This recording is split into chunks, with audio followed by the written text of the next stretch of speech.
দেখতে দেখতে স্বাধীনতার ৮০টা বছর পেরিয়ে গেল। রাস্তায় উঠেছিল তেরঙা, মুখে মুখে ফিরেছিল স্বাধীনতার জয়গান। কিন্তু সেই স্বাধীনতার স্বপ্ন দেখতে গিয়ে কত ছোট্ট হাত রাতের অন্ধকারে পোস্টার সেঁটেছে, কত কিশোর ব্রিটিশ পুলিশের শাসন সহ্য করেছে, তার হিসাব কোথায়? সেই ইতিহাসেরই এক জীবন্ত চরিত্র আজও আমাদের মাঝে। বয়স ৯২ পেরিয়েছে, শরীর বলছে থেমে যেতে, অথচ স্মৃতির দরজা খুললেই ফিরে আসে সেই উত্তাল দিন। কানে বাজে ব্রিটিশ পুলিশের ধমক, মনে পড়ে কানমোলার যন্ত্রণা, চোখের সামনে ভেসে ওঠে সেই পোস্টার, যার জন্য দিতে হয়েছিল ৬ টাকা ২৫ পয়সা জরিমানা। আর স্বাধীনতার ৮০ বছর পরেও সেই মানুষটির গায়ে ওঠেনি ফুল প্যান্ট। হুগলির বলাগড়ের কামারপাড়ায় আজও সেই স্বপ্ন আঁকড়ে বেঁচে আছেন ৯২ বছরের গুণধর ব্যানার্জি। স্বাধীনতার ৮০ বছর পূর্তির প্রাক্কালে হর ঘর তেরঙ্গা আবহে তিনি যেন ইতিহাসের জীবন্ত এক পাতা। তার আদি বাড়ি হাওড়ার আমতায়। পরিবারের রক্তেই মিশেছিল স্বদেশের টান। বাবা জয়কৃষ্ণ ব্যানার্জি ছিলেন স্বাধীনতা আন্দোলনের কর্মী, আর জ্যাঠতো দাদা ঘনশ্যাম ব্যানার্জি ছিলেন গান্ধীবাদী। বাড়ির উঠোনে চরকা ঘুরত, তৈরি হতো খদ্দরের সুতো। দেশাত্মবোধক যাত্রা, গান আর স্বদেশের কথা ঘিরেই বেড়ে উঠেছিল ছোট্ট গুণধর। বয়স তখন মাত্র ১০ বছর। পাঠশালায় পড়ার ফাঁকেই শুরু বিপ্লবের পাঠ। মেদিনীপুরের আমদান থেকে এসে পড়াতেন সত্য এবং বিমান নামে ২ শিক্ষক। বইয়ের অক্ষরের পাশাপাশি তারা ছাত্রদের শেখাতেন স্বাধীনতার অর্থ। প্রায় ২০ জন ছাত্রকে নিয়ে তৈরি হয়েছিল একটি দল। সেই দলেরই এক কচি সদস্য গুণধর। তখনও হয়তো স্বাধীনতার অর্থ পুরোপুরি বুঝে ওঠার বয়স হয়নি, কিন্তু বুঝেছিলেন দেশকে পরাধীনতার শৃঙ্খল থেকে মুক্ত করতে হবে। তারপর একদিন হাতে এলো পোস্টার। রাতের অন্ধকারে নিঃশব্দে দোকানের দেওয়ালে, সরকারি অফিসের গায়ে লিখে আসতেন হরতাল। পুলিশকে ফাঁকি দিয়ে পালিয়ে আসাই ছিল কাজ, কিন্তু সবসময় ভাগ্য সঙ্গ দেয়নি।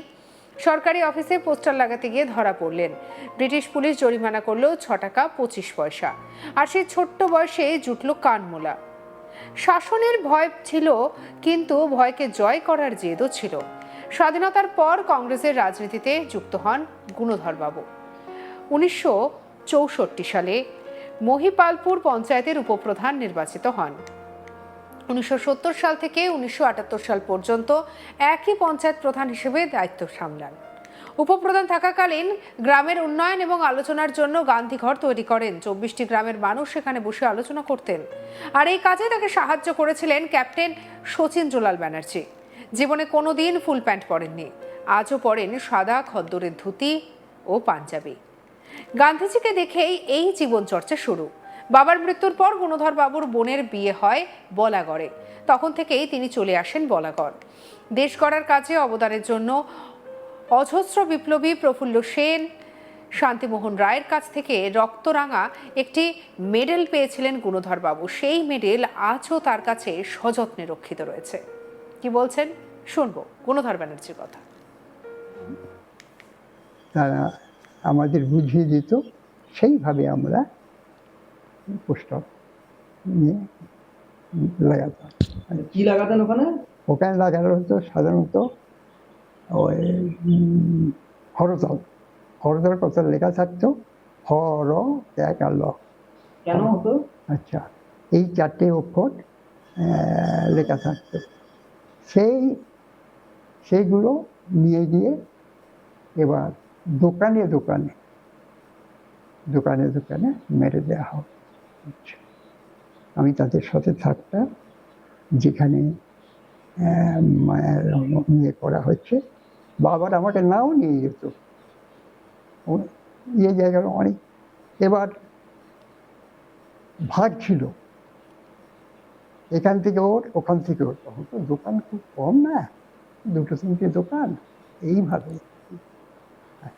এবার আমাকে হয়তো দিল, সঙ্গে নিয়ে এলো হুগলিতে, কোথায় বলতে সেখানে আমাকে বলল, হ্যাঁ এইভাবে আমরা আসি।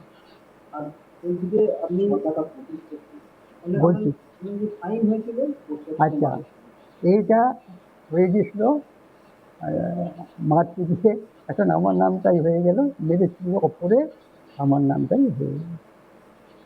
হ্যাঁ, এর জন্যে আমাদের ফাইন দিয়েছিল। আমাদের যে ইয়ে, আহ, আমাদের যে নেতা, তাকে ফাইন করেছিল।